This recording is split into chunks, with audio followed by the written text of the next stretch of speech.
Hello everyone. Everything I'm going to share in this video comes directly from reliable technicians here in the workshop, so don't worry, this can be fixed.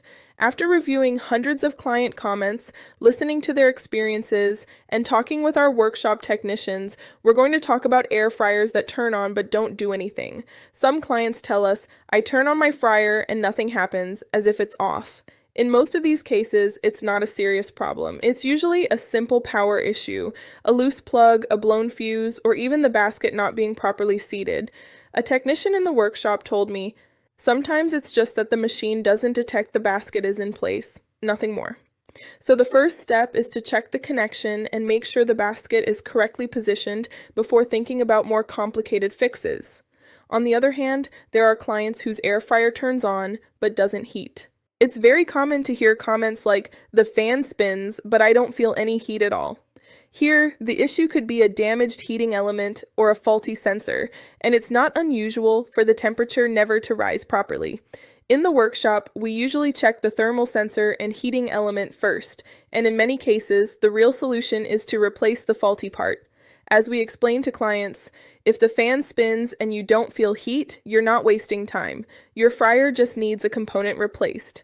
Some clients bring the fryer in and say it works for a few minutes and then shuts off by itself. This usually happens because the machine is protecting itself from overheating, or an internal wire isn't making proper contact.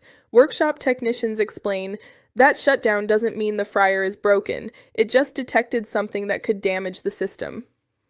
That's why checking ventilation, cleaning food residue, and inspecting internal sensors usually solves the problem without complications.